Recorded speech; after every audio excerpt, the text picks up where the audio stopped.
Parasite makes Oscars history. Hello, everyone, and welcome to ET Live's Oscars After Show. We are recapping the biggest and best moments from the 92nd Annual Academy Awards. And Denny, there were a lot of big moments that we've got to talk about. And I will say, from the top, I did pretty good on my pool. Did you? I did not. Because of that last category for Best Picture. Ooh, that was Parasite. Although a welcome surprise. A welcome surprise and a historical win, which we will get into. But what you are seeing right here are some of the biggest winners of the night. Best Picture, Parasite. Best Actor, Joaquin Phoenix. Best Actress, Renee Zellweger. Best Supporting Actor, Brad Pitt. And Best Supporting Actress, Laura Dern. We are going to break it all down, beginning with, of course, Parasite, which made history tonight as the first foreign language film to ever win an Oscar. Take a look at the winning moment.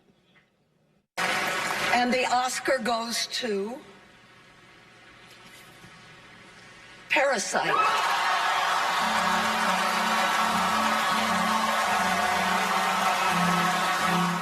Again, no foreign language film has ever won Best Picture, you guys, and Parasite already started the night with a historic 6 nominations. They went home with 4, including Best Picture, Original Screenplay, Best International Feature Film, and Best Director, making it the first South Korean film to win any Oscar. The nominations alone were historic for the country itself, and obviously director Bong Joon-ho is taking home a lot of hardware for this movie, and an incredibly well-deserved win right here. Something that I will say did not surprise me. We've seen Parasite and Bong Joon-ho take home a lot of awards during awards season, and like I said, I had it on my pool, but you did it. A lot of pundits between Parasite and 1917. Of course, 1917 took home the Golden Globe. Parasite was the first foreign language film to win the Ensemble Award, the SAG Awards. It could have been either. I'm really happy it went to Parasite, but something you guys might have missed is their speech was almost cut short. How dare they? I know, producers were trying to get them off the stage quickly. Watch what happened moments after.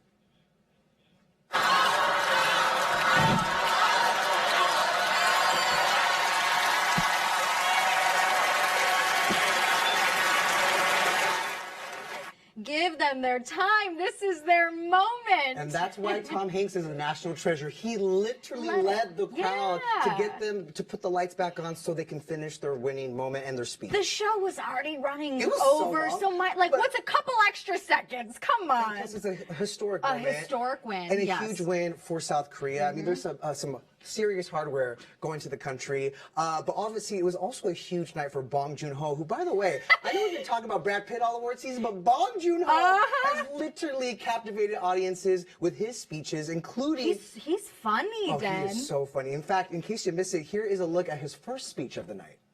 Thank you. Great honor. We never write to represent our countries. But this is very first Oscar to South Korea. Thank you.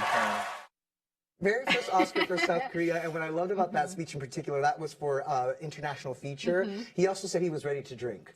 He also said after a couple speeches too, he was like, you know, after the first or second one, I was sitting down ready to relax. It's like he almost didn't, you know, anticipate that he had a couple big wins coming up still down the pipeline. That's why you can never leave early. No. You got to stay for the whole time. I'm drinking for director Bong Joon-ho. Congratulations to you. What an incredible award season, and I love how present he has been throughout, you know, all of the awards, because you guys, it's quite a long time. It's a long road. There's the Screen Actor Guild Awards, there's the Golden Globes, there's the Oscars, the Critics' There's so many, and every single one, he showed up with a smile on his face, was always willing to talk to E.T. and, like, you know, just talk about how much this meant to him, the country, and really, he's like, I mean, this is his first Academy Awards, and he's calm, cool, and collected. And I gotta say, we saw that tonight too. There's this shot of him looking at his Oscars, and he is all smiles. He can look at right here during the speech. He's like, I can't believe it. When he won Best Director, he was in such disbelief. Look at him. Oh my God, that is the cutest thing. He was in such disbelief during Best Director as well, because I mean, he literally was up against his idols. He even gave a special shout out to Martin Scorsese. To every director in the category. And by the way, more history making. Bong Joon-ho becomes the second director of a foreign language film to win Best Director, and it's actually the second in a row. Last year, Alfonso Cuarón won for Roma. So a huge night. You know, I hope he prints that photo right there and makes it a big canvas and then puts it next to his 4 Oscars for Parasite. Now I'm excited to see what's next for him. Absolutely. Like, how do you top all of this? Well, we do know, because I talked to him at the Producers Guild Awards, that Parasite is going to be adapted for a limited series for HBO. So Parasite lives on well beyond the Academy Awards tonight. But we want to highlight another few memorable moments and some huge wins, including Joaquin Phoenix for Best Actor. Joaquin becomes the second actor to win an acting Oscar for playing the Joker. In case you guys missed it, his speech was very emotional, and he actually even paid tribute to his late brother River. When he was 17, my brother wrote this lyric. He said, "Run to the rescue with love, and peace will follow." Thank you.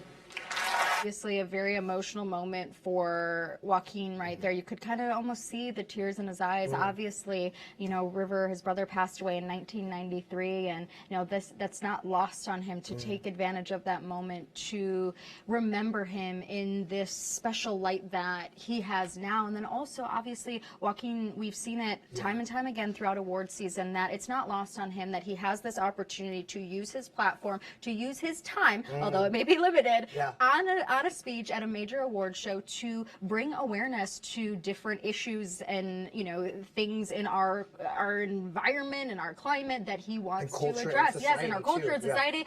And it's like almost every time it's like it's something different, but it's so important. Absolutely. Meanwhile, Renee Zellweger also finished strong this award season with her win for Best Actress for playing Judy Garland, of course, in the film Judy. This is her second Oscar, her first for lead actress. And you know what was amazing about this particular moment in this speech is she also used it as a moment to, you know, shout out her fellow nominees. Female empowerment. That's right. Girl power. Take a look. I've said it before, and I'm going to say it again. Cynthia, Scarlett, Charlize, Saoirse, I have to say, boy, it is an honor to be considered in your company. All I've got to say, 17 years later, justice for Bridget Jones's Diary in Chicago back in 2002 and 2003 when she was nominated. Right. Okay, moving on, you guys. It was a big night. It's been a big award season for Brad Pitt. And you know what? One of the many reasons why we love him so much is because during award season, he gives us these refreshingly honest and funny acceptance speeches. And you know what? Tonight was no different. In fact, the 56-year-old who took home the award for Best Supporting Actor was so memorable, but also was a little political, too. He basically covered all the bases. Like I He said, made a slap refreshingly to this point. honest. Exactly. Take a listen. I'm not one to look back, but this has made me do so, and I think of my folks taking me to the drive-in to see Butch and Sundance, and loading up my car and moving out here, and Gina and Ridley giving me my first shot, to all the wonderful people I've met along the way. To stand here now. Once upon a time in Hollywood. Ain't that the truth? This is for my kids who color everything I do. I adore you. Not cover all the bases. I mean, it started with some political commentary, but of course he gave a shout out to his BFF Leo, his parents, and the kids. Of course. I mean, honestly, I was waiting to see his eyes well up. You could tell almost in his voice that it was breaking a little bit. But you know what? Like we said, Brad just being Brad with that refreshingly honest speech. And you know what's the best part about it is that E.T. caught up with Brad on the red carpet before his big night even began, and we asked him honestly what he thought, you know, was going to be his fate going into the night, whether or not he thought he was going to win. Take a look. I'm going all like downer tonight. Is my plan. Come on, I know you got something. I know you got just get him down. Get him down and angry. And what will this mean? Do you go home and you hold the Oscar with the kids, you run around and you all get a touch of it tonight? I don't think it's going to go that way, but I don't know. Who knows? Who knows, man? I just got to get through tonight. I mean, Brad has swept this entire award season and it's given us one memorable speech. Did you see that wink? Did you just see that wink? I'm glad I didn't, because I would be fully distracted. You would lose your words. So exactly. sorry. I'd be in literally a puddle right here on the set. I cut you off. Exactly. No, I'm so sorry. We've been distracted by him all award season long. And again, because so of different. also his speeches, and he actually told reporters in the press room backstage how he comes up with them. Take a look. Well, no, I've actually, historically, I've always been really tentative about speeches. Like, they make me nervous. So this round, I figured if we're going to do this, I'd like put some real work into it and try to get comfortable. And this is a result of that. No, I definitely write them. I have some funny friends I have some very, very funny friends that help me with some laughs, but no, it's, you know, it's got to come from the heart. It's all Brad. I will say, now that award season is over, can we get a surprise Brad Pitt appearance at the ACMs in April? Oh my God. We're gonna miss him. I know. And his wit and his charm Yeah. and his dashingly, strikingly good looks. And he's been so good to E.T. I will say that too, stopping by for interviews with Kevin Frazier. And Sharon Osbourne. Exactly. He even gave Sharon a kiss on the cheek. I mean, we Listen. got to call her and make sure she's still okay. I just apologize that we did not get like a Jen Aniston moment. Not that we anticipated it happening at the Oscars. The SAG Awards was enough for our hearts and our minds. But you know what moment we did get, Denny? Leonardo Dicaprio. Say it ain't so, Leo. And his date. Call me Dr. Seuss there. Okay, you guys, this was a This is big major. moment for the Oscars. It was something we were keeping our eyes on from the red carpet to inside. Yes, that is Leonardo DiCaprio sitting front row next to his rumored girlfriend, Camilla Morone. Now, the two both walked the carpet, but separately. It's something that they did also back in Cannes when the movie first premiered, but they have yet to make that red carpet like walk together. But sitting front row is pretty monumental. But let me tell you why this is a huge deal too, though. It's because Leo, who has been to the Oscars many times as a nominee, the last time he brought an actual date to the Oscars was in 2005 when he was dating Giselle Bundchen. You guys, like, I mean, what a throwback. There's a throwback. Usually, I will say, usually he brings his mom, Exactly. but I do feel like, I mean, these two, we've seen them out in public time and time again. Like I said, she was there to support him at Cannes, albeit separate, but she was there. And she was there tonight supporting him. He did lose, but it's okay. She was still there. She was next to Brad Pitt, though, and he won. So She won. It was, Camila, it was your night. God has favorites, that's for sure. truly. She had the best seat in the house. But, you know, this begs the question is, what are we going to see next from this couple? And you know what? Who Listen, knows? they've been together, or at least romantically linked, I should say, since December 2017. That's a long time. It's no longer for a Leo. secret. But Look. you know what? Something that is, in fact, the best kept secret in Hollywood, you guys. Marshall Mathers, a.k.a. Eminem, a.k.a. Detroit's finest. She's from Detroit, okay? Hit the stage at the Oscars. And this was 18 years in the making. We lost our minds. Take a listen.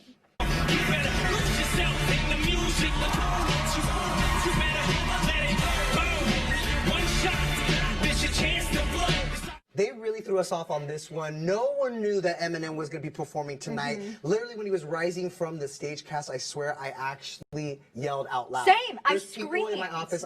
I have witnesses. It really shook everyone. Again, I think a lot of people were scratching their heads and were like, why is the Oscars? Eminem here? It's not the MTV VMAs. No, but however, friendly reminder, Eminem actually won Best Original Song for Lose Yourself from 8 Mile back in 2003, but he was a no-show. Right. He won, but he did not attend. He did not even perform. So this was kind of a make-good 18 years in the making. He even tweeted about it. Exactly, which is something that he took to social media. I mean, it's like he had it saved in his draft because it honestly posted literally seconds after he stepped off the stage. Yeah. But he said, look, and this is kind of a quote of his own lyrics for the song, if you had another shot, another opportunity, thanks for having me, the Academy. Sorry it took me 18 years to get here. Now, of course, obviously, like you said, people are like, why is Eminem at the Oscars? Now, I will say, not that this is really that relevant, he does have a new CD out, so I don't know whose idea it was to have him there, but I'm not gonna lie, it was probably one of the most tweeted about moments from the Oscars. And I was very busy tonight tweeting, and that was the only tweet that I sent because it had me that shook. Well, also because you're from Detroit, so this is like a hometown hero. I will say there was a lot of Detroit signage on the background, so we're very proud. 8 Mile, but this is what happens when you don't invite Beyonce and Taylor Swift as nominees for Best Original Song. You don't get a performance from them. You got to up the caliber a little bit. We had him, we had Billie Eilish and Janelle Monáe. Like Grammy winners showed up tonight. And you know what? Everyone gave Eminem a standing ovation. Elton John didn't even get a standing ovation tonight, but Eminem did. But it's actually really funny because social media, of course, catches every single thing. And there were some reactions including the reactions of the crowd, beginning with Billie Eilish and her brother Phineas looking confused. I think we all were. It's like, wait, why is he here? What's going on? Is it really Eminem? And then there was Idina Menzel, which, to be fair, this is just a screen grab of that clip, but I feel like she was just kind of rocking freaking out, like had the stank face because he was going so hard. I'm gonna give her the benefit of the doubt here. Let it go, Adina. Let it go. Let whatever negative energy is there. Okay, you know what? Marty. This you say screen grab. This is a very unfortunate screen grab of Martin Scorsese, who appears to be asleep here. But I will say, I think this was just the second of the screen grab. But it's, of course, what went viral. But his date doesn't look too thrilled with Marty, all tea, no shade, but that's me watching The Irishman. either. Okay, 3.5 hours long? Bro. Now you know how it feels. Okay, listen. It wasn't 3.5 hours to watch Laura Dern accept her Oscar for Best Supporting Actress. It actually happened midway through the show. But talk about another person who has been winning all award season. She really saved the best for last in this speech. Take a listen. Some say never meet your heroes, but I say if you're really blessed, you get them as your parents. I share this with my acting heroes, my legends, Diane Ladd and Bruce Dern. You know, what a way to bring in and ring in your birthday a day early than by using your acceptance speech to literally thank the people who gave you life, her parents so right there. True. We stand Laura Dern. We have all award season. Really, this is her first Oscar win, but she won all season long, collecting a BAFTA, a SAG award, a Golden Globe, Critics' Choice, also honors at the Santa Barbara and Palm Springs Film Festival. I mean, it is good to be Laura Dern this year. And it's good to be Netflix, too, because listen to this stat, Den. Laura's win is the first time an actor has won an Oscar for a role in a movie distributed by a streaming service. Of course, that being Netflix. And I will say, like, hands down, Marriage Story was one of my favorite movies of this awards show or award season circuit. And she just embodied that character so well. And I feel like it had so many aspects of her Big Little Lies character, Renato, with it, too. Absolutely. It was just, we just need more of it. I was going to say, well, hopefully we get more of Renata, actually, now that you bring that up, because I Will Not Be Rich was perhaps my favorite meme The of best 2019. meme of all time. Meanwhile, the Oscars, of course, set the stage for some pretty memorable moments, but one that was truly unforgettable and very poignant was Billie Eilish's performance in the In Memoriam. In case you missed it, here's a look.